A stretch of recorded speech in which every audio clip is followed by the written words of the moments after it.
Patrick conseille à Léa d'avouer à Babette sa maladie. Mais la médecin préfère garder le silence, car il y a peu d'espoir concernant sa guérison. Elle confie à son beau-père: « Il faut regarder les choses en face, je peux ne pas survivre à ce cancer, et c'est même probable. » Pour Patrick, ces mots sont trop difficiles à entendre. Le commissaire de police a de plus en plus de mal à cacher ce lourd secret à son épouse, tandis que pour Léa, le manque de sa mère se fait de plus en plus ressentir. Le retour de Babette est-il pour bientôt? En arrivant au commissariat du Mistral, Ulysse, Jérémy Kepler, croise Maître Bataille. Elle lui reproche de faire de la rétention de documents concernant le divorce de Gabriel et Thomas, Laurent Kérusoré. Quelques minutes plus tard, Jérémy se rend au cabinet médical pour récupérer les documents de Gabriel. Maître Bataille en fait de même avec son client, Thomas. Les deux hommes rassurent leurs avocats respectifs en leur disant que les tensions se sont apaisées entre eux. Plus tard dans la journée, les deux futurs ex-époux font un point sur leur divorce. Riva apprend que Thomas veut demander une prestation compensatoire, ce qui le met hors de lui. Résultat, les tensions reprennent entre les deux hommes. Au lendemain de sa séance de voyance bouleversante, Yolande est encore sous le choc.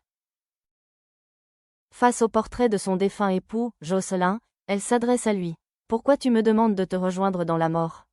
As-tu peur que je t'oublie ?» Yolande est ensuite rejointe par Jennifer, Diane d'Assigny. La jeune femme lui demande d'où vient sa broche en forme de papillon, mais Yolande invente un mensonge.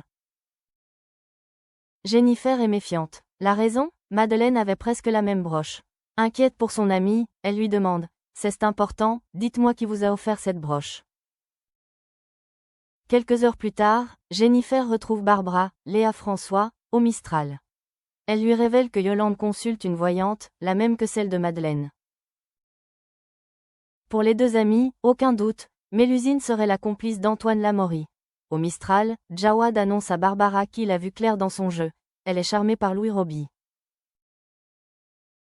Il est ravi pour elle, car depuis qu'elle a croisé la route de l'ex-cambrioleur, elle semble plus heureuse.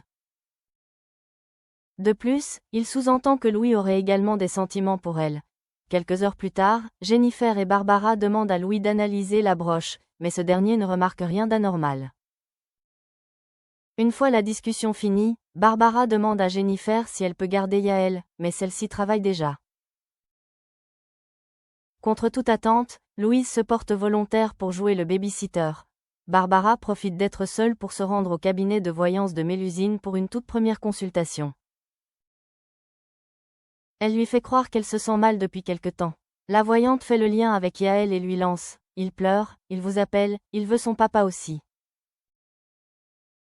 Mélusine commence peu à peu à évoquer la disparition des Abdel. Mais pour Barbara Fedala, les souvenirs sont encore trop douloureux. Mélusine la réconforte en lui disant: « Vous avez quelque chose en vous que vous n'avez pas eu le temps de lui dire, et je peux vous aider. »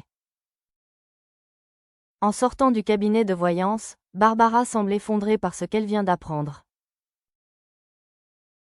Va-t-elle, tout comme Madeleine et Yolande, faire confiance à Mélusine?